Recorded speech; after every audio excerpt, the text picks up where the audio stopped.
My name is Didier Haazen. I am the chair of the compliance subcommittee within the Ghent Workgroup. One of the activities is to test pre-flighting tools, so to see if they do all the error and warning checking correctly. And in that function, I'm also a person who works for VIGC as a consultant. So this is VIGC. It's located in Belgium, in Turnhout, which is near the Dutch border. So I'm a consultant, but we also do events and training sessions at VIGC and on location. So there you have my details. So a senior consultant and PDF expert at VIGC, but also, as I just explained, a chair of the compliance testing subcommittee within the Ghent Workgroup, doing all these kind of interesting stuff with pre-flighting tools.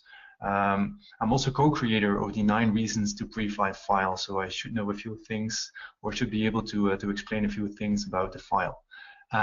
Before we dig into the details, there is a chat box in the GoToMeeting. So if you have any questions, please put them in the chat box or in the question box, and we'll try to answer them more at the end of this webinar, if there is hopefully still some time available. So for the content of this webinar, for the agenda, the key takeaways and what I want to talk with you about is why pre-flight is so important, because still in the field, a number of people are still not using PDF pre-flight or are not using tools to check their PDF files, and that is quite dangerous because you can miss certain issues that may occur in files, and that can cause problems in print. So that's why it is so important. And that's also the reason why we created this tutorial file, the 9 reasons to pre-flight. But before that, it is important to understand a few basic principles about PDF and why we pre-flight certain things. So I would like to go with you over a few of these things, and then of course discuss this inevitable file itself. Okay. So as an introduction to PDF, what we often use and in our training sessions is to just go back very slowly or very quick back into time. And what I usually show is this image, because it goes back that long. So in the center of this slide or this picture, you see actually Steve Jobs, so the inventor of Apple. By the time it's 1984, so by the time when the first Apple Macintosh was released, and he needed some technology to send graphic files to a printer, which was quite new in that time. It's commodity now, but it was quite new then. And on the left-hand side, you see Chuck Geschke, and on the right-hand side is John Warnock, which are actually the 2 founders of Adobe. So it's really 2 people that started Adobe with the idea of PostScript. So they came from Xerox PARC and then started their own company, which was called Adobe and still is Adobe. With PostScript, the perfect storm came. You had the Apple Macintosh. They've built in the PostScript technology to drive the printers. And early 90s, PDF came out of this same idea. Because PDF is device independent, which is PostScript too, but is more an exchangeable file format, where PostScript is mainly meant to drive printers in a device independent way. So what is very nice on PDF is that it is a good exchange file format, especially in our industry, to exchange design files with printers and vice versa. But the downside of PDF is that it has so many functionalities. You can put so much into PDF that it can be dangerous, because there are certain things that we actually completely need in a PDF file, but there's also many things that for printing purpose we do not need in a PDF file. And if you look at the history of PDF, over the years, a number of these new functionalities or features have been added to PDF, and this is some sort of a timeline where you can see what has been added to PDF in the different versions. So in 1996, which is quite some time ago, we had Acrobat 3 and PDF 1.2. So that is a version you won't see much in the field anymore, because there's not too much tools that can still create PDF 1.2 files. But the other one, PDF 1.3, is actually still being used very broad in the field. Many printers still ask PDF 1.3 files, which date from 1999. And that is because until PDF 1.3, PDF did not support live transparency. And many of the discussions today are still based on the support or not supporting live transparency. If you look at the Ghent Workgroup specifications, all the specifications until 1v4, which we will discuss a little bit further, and also in another webinar, they will all be based on PDFX 1a. The one in 1v4 actually explains that it's still based on PDFX 1a, which is a file format based on PDF 1.3. Everything beyond will be based on newer PDF versions. Okay, so later on in 2001, PDF 1.4 came, and what you see there is that the transparent imaging model was introduced.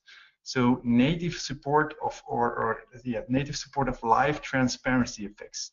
So the visual effects you could create in InDesign, for instance, were live supported also through PDF. Afterwards, we had PDF 1.5, and then other versions came 1.6, with of course new features, 1.7, then it suddenly stopped. And that is because PDF was handed over to the ISO. It was not Adobe as such that determined whatever new version would be of PDF and what new features would be added to PDF, but they handed PDF over to the ISO, which is ISO 32000 if I'm not mistaken. And then it was until 2017 actually, so this year, where they finally released PDF 2.0. So if you want to, especially the vendors, if you want to dig into the details of this new PDF version, please go to the different websites. There's enough resources on the web to discover what is new in PDF 2.0. And I even think we have a separate webinar, Ghent Workgroup webinar on this particular topic. This is one resource you can check, the Global Graphics blog, where a few of the new features, especially for our industry, are explained in different articles. So knowing that there are a few challenges we need to be aware of. One of them, and the most important one, is that one size, and I mean one PDF size, does not fit all. So you can not just rely on, please send me a PDF file from a customer, because that PDF file can contain almost anything, going from videos, movies, annotations, and of course text and line art, but also as the examples that I just gave, a lot of things we do not need in the graphic arts industry. On the other hand, we want to be really sure that fonts are embedded in the PDF file. And for that reason, it's not just saying or asking PDF as such is not enough. So there are, as explained in the line below, technical implications that will require you to choose between one or the other variant of PDF. There were a few questionnaires being done in the past on the most common problems with PDF files. This is one conducted in 2012. And also for this, we have a separate webinar on a new survey being conducted in, I think, even this year by the Ghent Workgroup. So if you want to listen to the results of that study, please check in for the other webinar. This is an older one, but the funny thing is that in 10 years of, or even more, of PDF evangelization, you will see that the top 10 of problems in PDF file has not really changed that much. So the problems we saw in 2012, and even in the first studies from early 2000, the list is still more or less the same. So if you look at the top 10, and you can see it over here, it's still image resolution, which is low in PDF files, is still a common problem. The absence of bleed in a file, problems with spot colors, so if there is a spot color it's not allowed, or vice versa, font problems, that can have many causes, but one of the issues is that a font should of course always be embedded. The presence of RGB page sizes, transparency effect, so this goes back to what I explained earlier. So transparency is still an issue, at least for some printers it is still an issue. And the ink coverage, and as it said, the ink coverage of certain images, for instance, if it's too high, you have print problems. overprint and knockout, which is also always a challenge, and the presence or absence of ICC profile. So this is a top 10, which is still very relevant. What I would like to do with you is go through a number of these items, just that you get a basic idea of what is wrong with these files or why this is so important. For instance, the image resolution, which is quite an obvious one, I think. On the left-hand side, you see what happens if the image resolution is too low. Usually, this is not what a customer would expect. In other words, the image resolution or the resolution of images has to be high enough. And 150 pixels per inch is often the boundary. If you go below, this will easily end up in a pre-flight error, so that will be stopped. And someone would have to undertake some action to fix that, because otherwise you will have the left result, and what you probably want is the right-hand result. So as I say over here, that is, by the way, covered in with the Ghent Workgroup specifications. If you would pre-flight a PDF file which has low resolution images, they will be stopped, which is pretty unique because the standard PDFX pre-flight profiles don't have that specific check. And also for that, we have a separate webinar, by the way, on PDF standards. The second one, which I would like to explain very briefly, is bleed. It's still one of the main reasons why PDF files are still opened, even if they are pre-flighted, to see if there is bleed and if the elements inside the PDF are really extending until the edges of the bleed box. So as you can see over here, you have the trim box, which is the finished size. It's what you will give to the customer in the end after trimming and so on. But you need a little bit more area because there can be some misprinting or miscutting, and then that's why you need the bleed area. The whole area, everything, including the trim marks and so on, that's called the media box. So three very important page boxes inside PDF. That is the trim box, the finished size, the bleed box, and the media box. And they should all be defined correctly. And also Ghent Workgroup has specific rules for that. For instance, the trim box should never exceed the bleed box, which is quite obvious. And there's also something which is called the crop box. So you can only visualize a certain part of a PDF file. If that crop box is present, Ghent Workgroup also says that it should always match the media box, so that you at least are sure that what you see on screen will also match with what comes out of a printing device, for instance. So they should be nested properly. So as an easy example, this is of course wrong, but because you see the magenta square does not contain any bleed, it should be defined like this. So if there is any finishing deviation, that would be covered with the bleed box.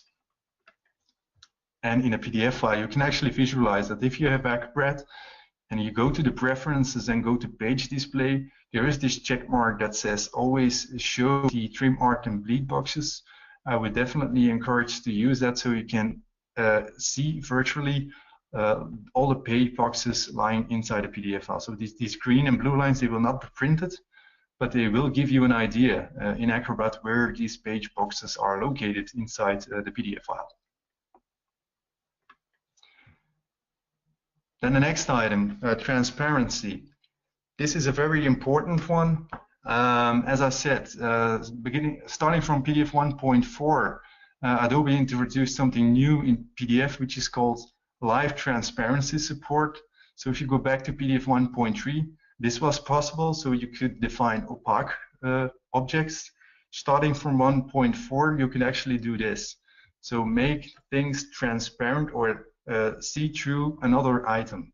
Okay, that's called a transparency effect. If you use InDesign or other design tools, you have many of these effects that you can use in your design and then also export that to PDF. In the panel, for the panel that is included here is the effects panel. I think that's the InDesign panel, so you can shift with the opacity, which is a transparency effect, but also the multiply, screen overlay, and all the other what we call blend modes are transparency effects. Also in the box I Teach PDF, it contains a drop shadow. Also drop shadows are a form of transparency. It's actually a transparency effect. Okay. Now there is one big issue or thing you should be aware of. That is, whenever you export such a document, such a design like this one, I teach PDF, to PDF 1.3, it will be possible, but some conversion has to happen.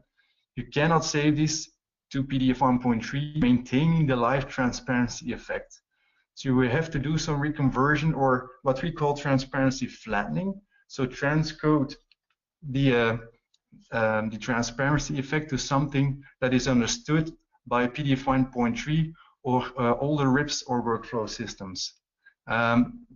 This is illustrated by this very basic example. So if you create two objects, one is cyan and one is yellow, and they lay on top of each other, and you make them 50% transparent, so in the overlapping areas you would see green. If you save such a design to PDF 1.3, you will get the left-hand side situation, being the two objects being split up in three different opaque objects. So there's no more transparency effect. So you will not have 100% cyan, 100% yellow with a 50% transparency effect, but you will actually get a 50% cyan, a 50% yellow, and a new third object which is 50%, or no, it's just green, a green object. So no more transparency effect, but this kind of construction is being introduced just to allow the same visual appearance without using the transparency effect inside the PDF file. So the end result should look the same, but the way or the method how it is being defined inside the PDF file is fundamentally different than when you should save such a design to PDF 1.4, because that is the right-hand side situation, which if you do not separate the objects, which is what I did on the left-hand side situation, it would look like that. So you have a 100% yellow square, but that contains a 50% transparent effect. So in this case, you do maintain the transparency, and it will also be saved like that in the PDF file. So that is the main big difference between saving to PDF 1.3 and saving to PDF 1.4 or higher. In real-life files, you will sometimes see these really thin white lines. And if you see the thin white lines in a PDF file, that is often the effect or the consequence of transparency flattening. So the left-hand situation, because you have the three objects lying exactly against each other, but if the rendering to screen, for instance, there's some small difference, you can see these thin white lines. If you want to avoid that, you would really have to save a file to PDF 1.4 or higher. A second really difficult feature to understand or to grasp and to see the difference or understand the difference between this and the transparency is overprint. Overprint is actually a feature which already exists from PDF 1.2. So it's older than the transparency effect.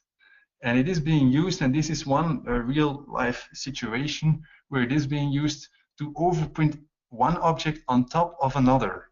For instance, if you have this small black G, letter G, and you print it on a red background, what you typically want to do in print is literally print this black over the red background. Why?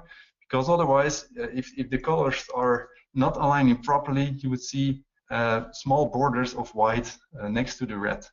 That is not okay. So in order to avoid this, and since black is a covering color anyway, you just want to print it over the red background. So standard behavior is the knockout behavior, as you see below, but it is possible in design tools to literally overprint one object on top of another. And one use case is when you have small black text and you want to print it on a color background, as shown in this example.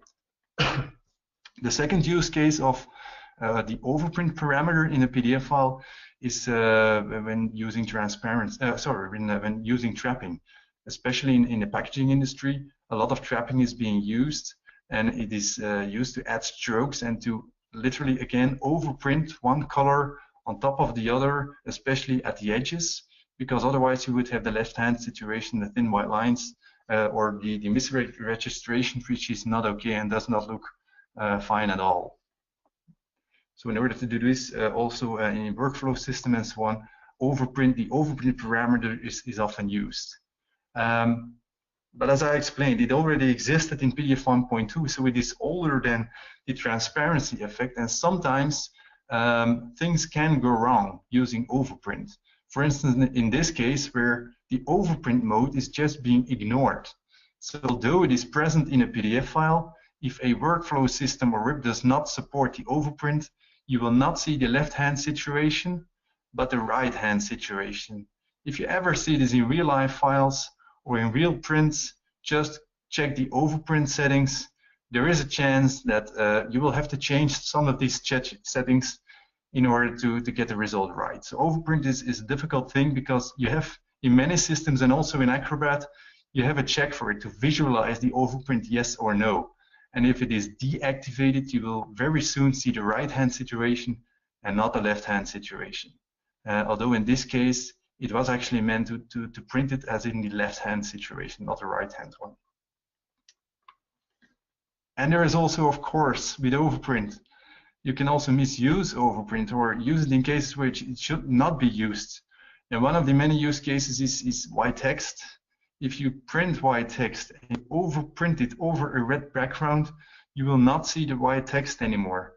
So if in this situation you really want to see the white text, it's not a good idea to put it on overprint because it will just disappear. And again, also for this case, it will depend on your, even if it is set on overprint, on the viewer settings, whether you will not or you will see the actual overprinting happen. Okay, so it is important that first of all you use overprint in the correct way, so only when it is intended, and that you put the settings in Acrobat and in every system right.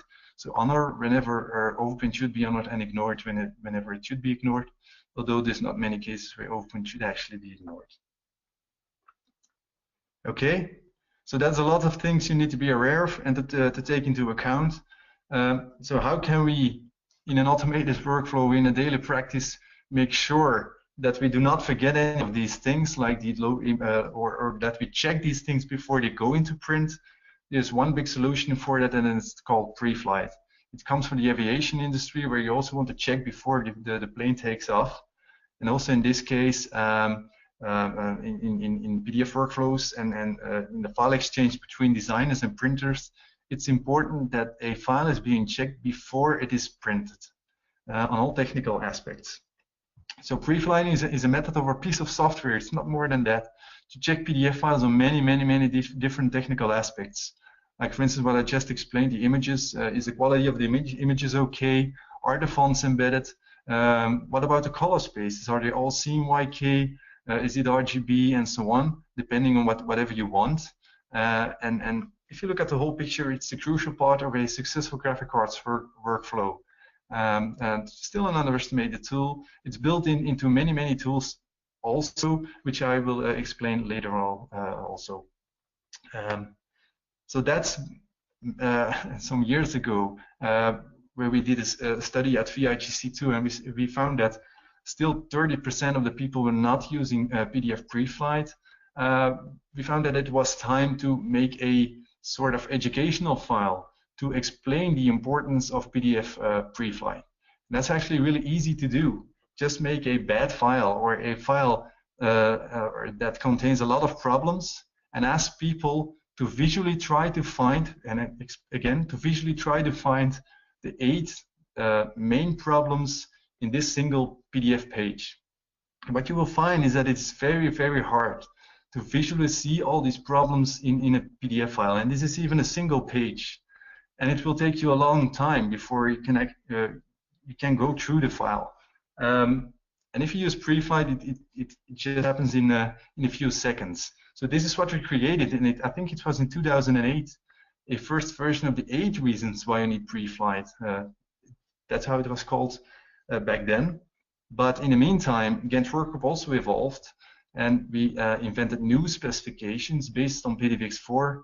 So what we came up with is an update of this same document, which you will still find on the internet, maybe. And we invented the 9 reasons why you need preFlight, but because we encountered that there's more problems than just 8 to cover in such a file with the new specifications. Okay, so that's why we came up with this file on the left hand, the bottom side, which is 9 reasons why I need prefight. Okay.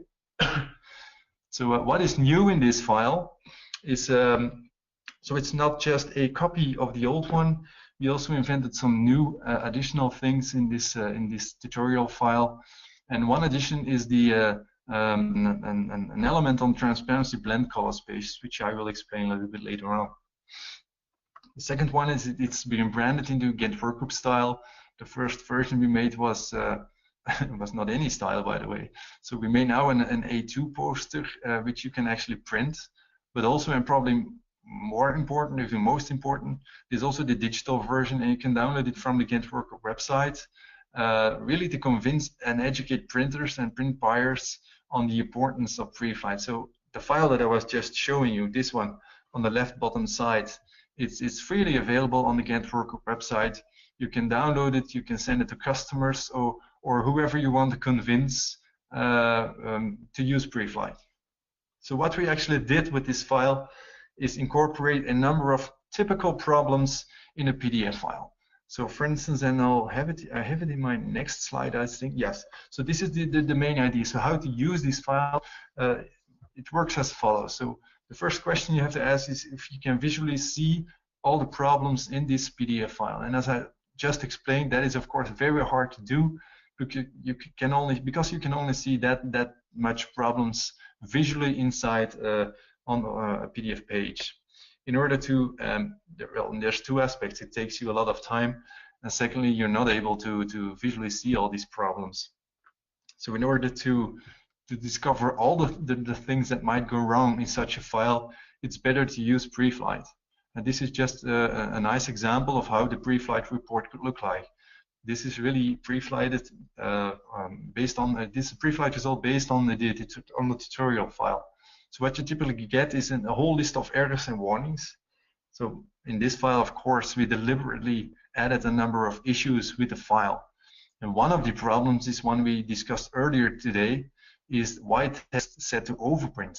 And remember what I just said, if you set white to overprint, chances are big that the text will just disappear. So that is not okay. In most cases, you don't want the text to disappear, the white text.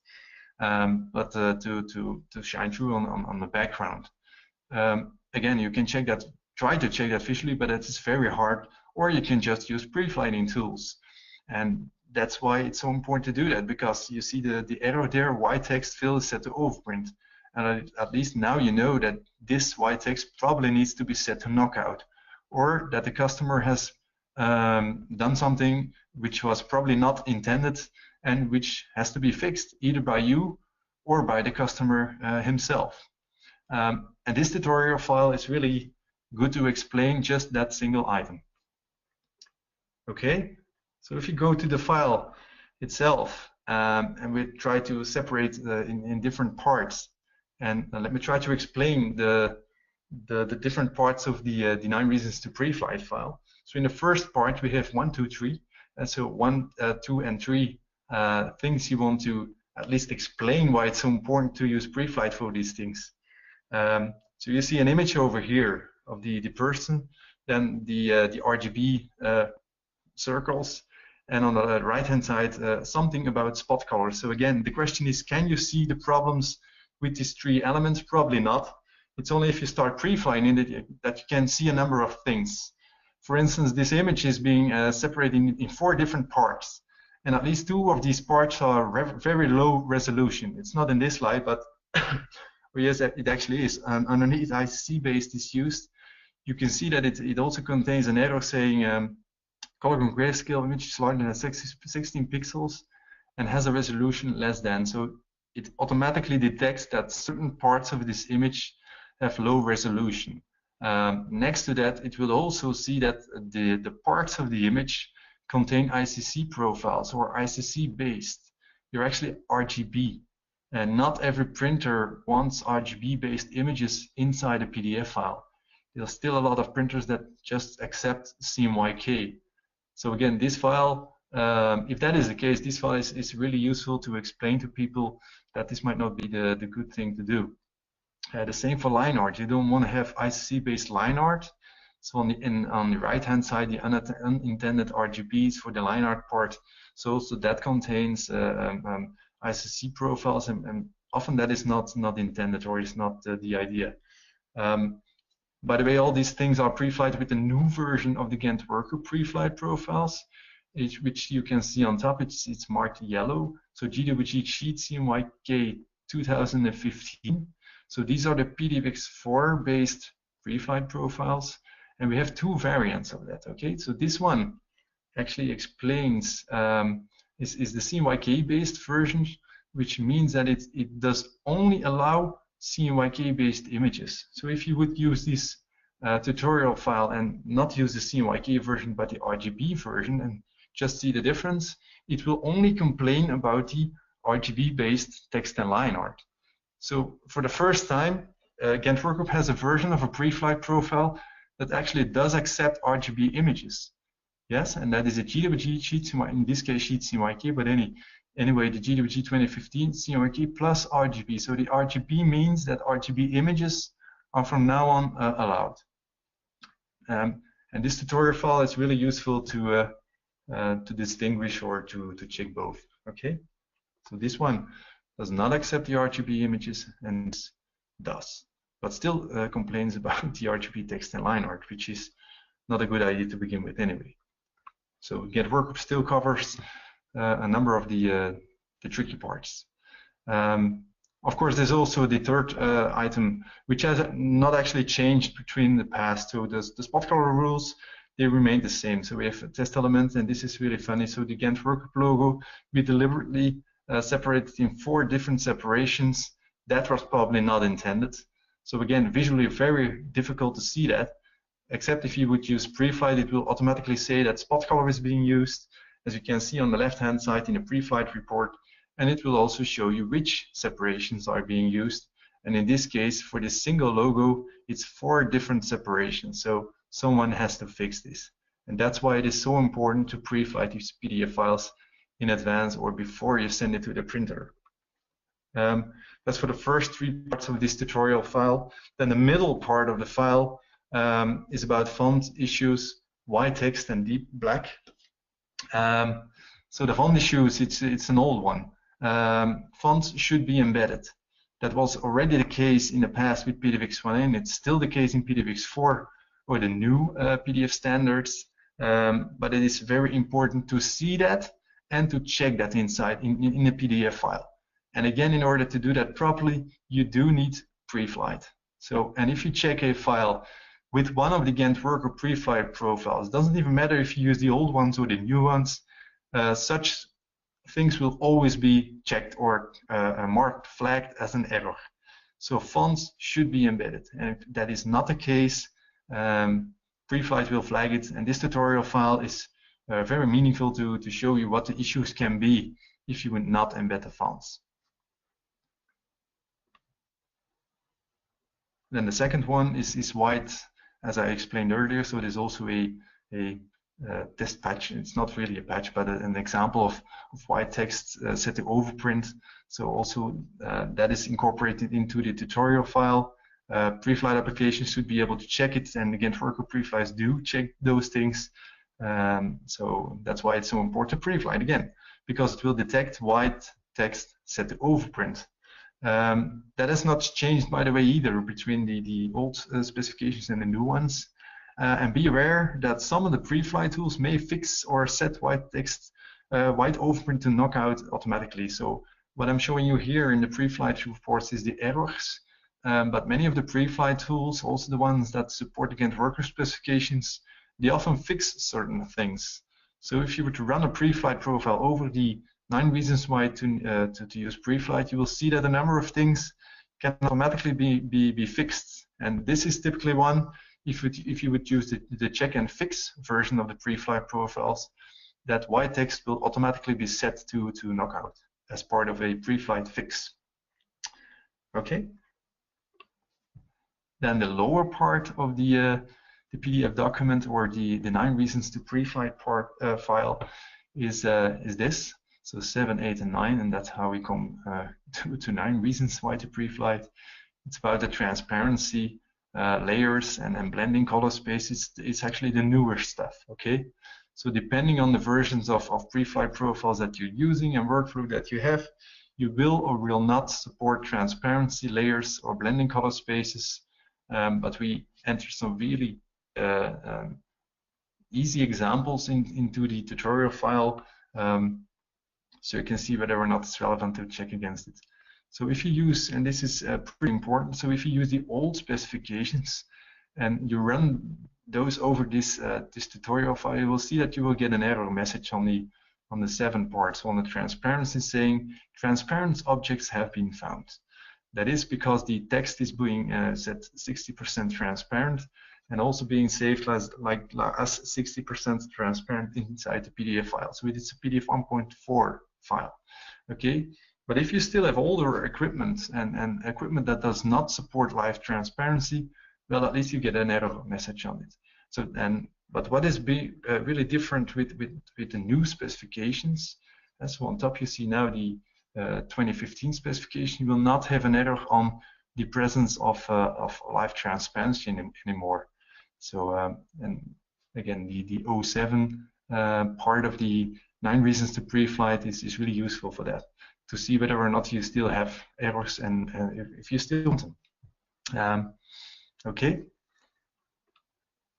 Then the last part is about blending color spaces. So next to transparency as such, so the presence of transparency effects, transparency is also always calculated over a specific color space, and that can be either CMYK or RGB.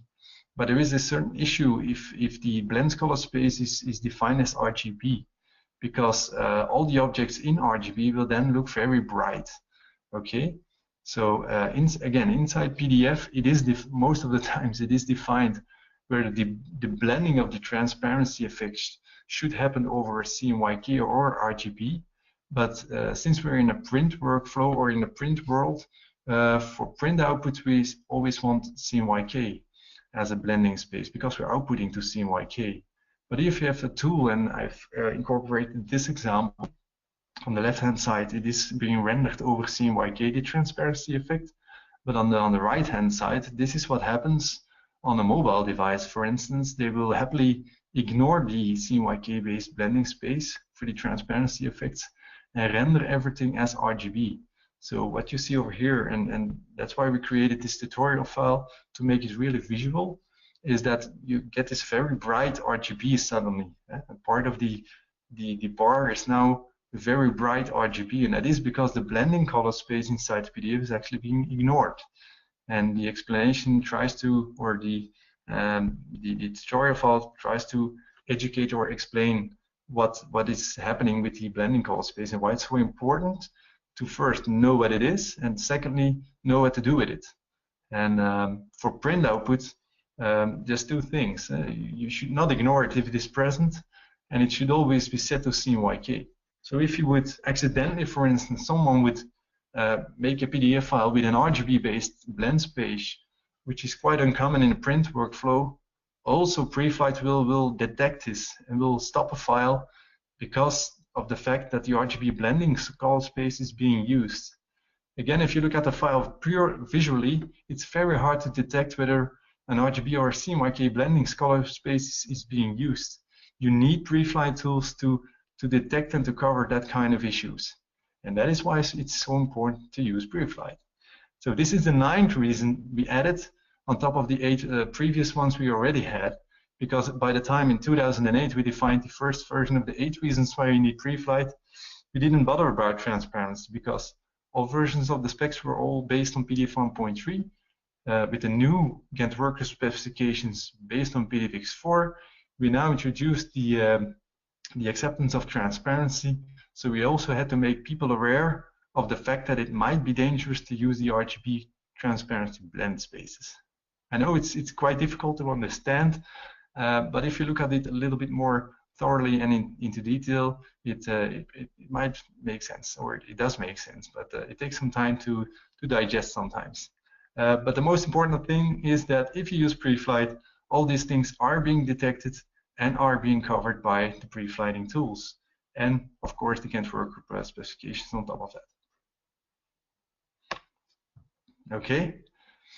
As the last part is, of course, the how to use guide, because otherwise you would not know what to do with this document. So if you look at the whole file, the whole 9 reasons to pre-flight in the right lower corner, there is actually a how to use guide, and it just tells you if you what I just explained. If you open it and you check it visually, you will only detect that amount of problems. If you run a pre-flight profile over it, you will see many more problems that you can just see visually.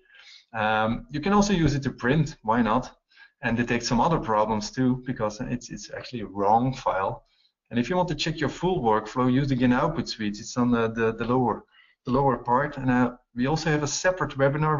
We have a lot of webinars on the agenda, but one of them is also about the Ghent output suite. So if you're interested in checking workflows, I would really encourage you to also follow the webinar on the Ghent output suite, which is a test suite to check your PDF workflows.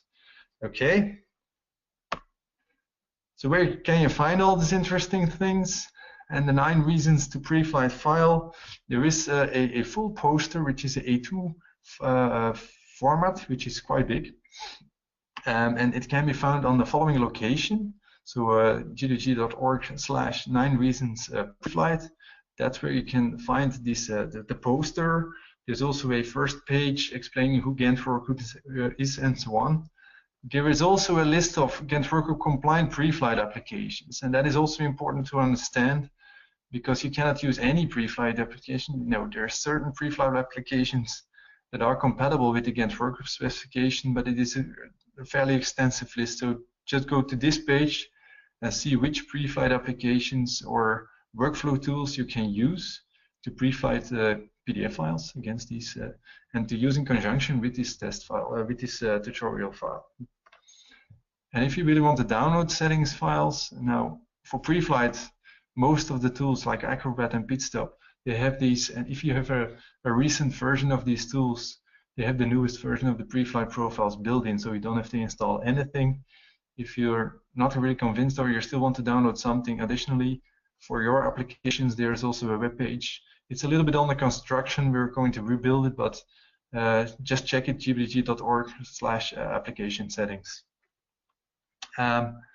With that, it was a really brief run through this test file, or it's not really a test file, in the 9 reasons why you need pre-flight tutorial file. I hope you get some idea of how the file looks like, and I would hope you have a lot of fun using it. So this is the actual file. This is how it looks inside Acrobat, for instance, with all the different elements inside. Okay, so just start using it. It will help you and your customers, or convince you and your customers in using PDF pre-flight. Okay, so I'm going now look over to the chat box. I don't see any questions at this moment. So if you have any questions related to the things I was just explaining for the last 15 minutes, I would, for the remaining 15 minutes, I would really encourage you to post the questions so we can answer them. If there's no more questions, then I would just like to wish you very much success using this tutorial file and sending it over to your customers. So I'm going to wait another 1 minute or 15 seconds before any questions come in.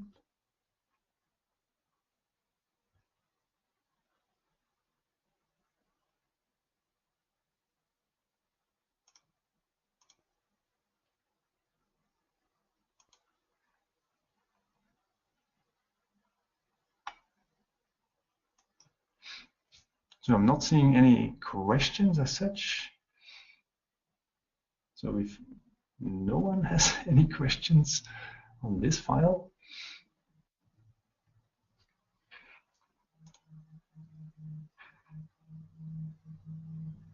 yes, there is actually one question. Where can I download the Ghent Workgroup pre-flight profiles?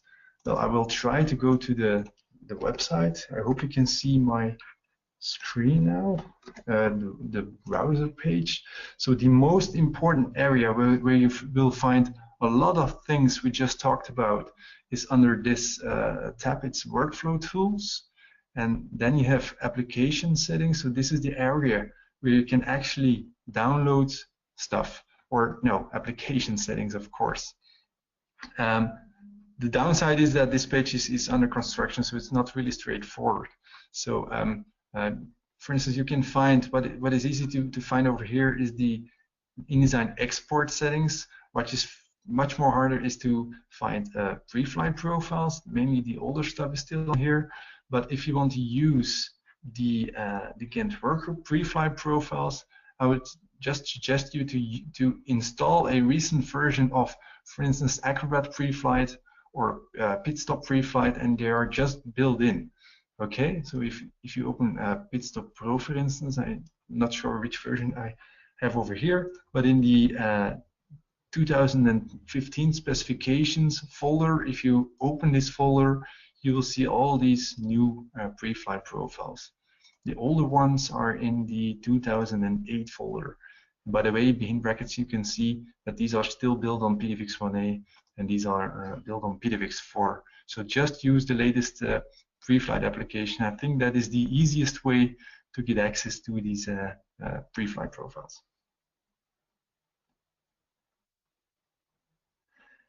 Second question, so I can include or import them into my workflow? Well, that depends. If your workflow does support one of the Ghent Workgroup compliant pre-flight applications, then the answer is yes. So if, for instance, if you have an Apogee workflow and it is also a recent version, then you probably will be fine. If you have an older version, there is a big chance that you will not find at least not the newer pre-flight profiles of the Ghent Workgroup in that tool.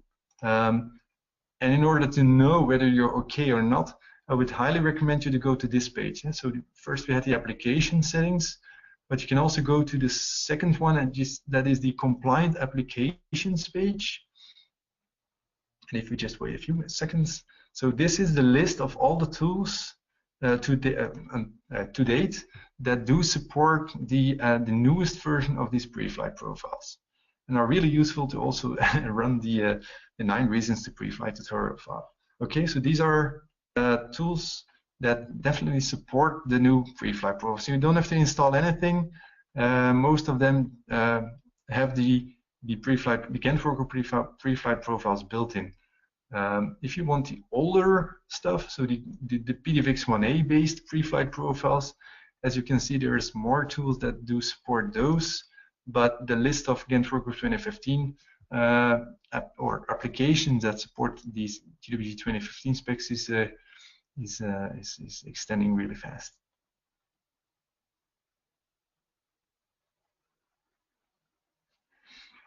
I see some other questions coming in. So we have ESCO, but do not use pre-flighting.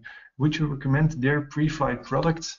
ESCO, for what I know, they also use the InFocus Pitstop library built in, so you should be fine. It's not in the list yet, as I see now, but if you have the recent version of the ESCO and it's called Automation Engine, I think, then I suggest you should be fine too. It's best to check with ESCO whether they do or do not support the latest version, but they do have the Ghent Workgroup pre-flight profiles built in anyway. So the older versions, they do. The newest, the GWG 2015, I'm not really sure.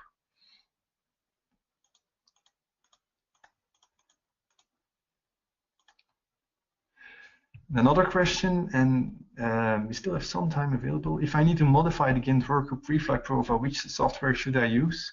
You should use the software that was used to create, that supports the pre-flight profile. So if you have Pitstop and you use a Pitstop pre-flight profile, you should also use InFocus Pitstop to modify the pre-flight profile, if that answers the question. Now what you will see is that most of these Ghent Workgroup pre-flight profiles or other built-in pre-flight profiles, they're often locked. So you have to make a copy, so just to avoid that you overwrite the original one. So you have to make another version, and you can customize that other version and rename it too. It's pretty important to also rename the other pre-flight profiles. Did we do any tests? I think you mean pre-flight compliance tests with Fujifilm XMF. I don't think so. We have not received any questions to my knowledge yet from Fujifilm to have their pre-flight engine tested, or no.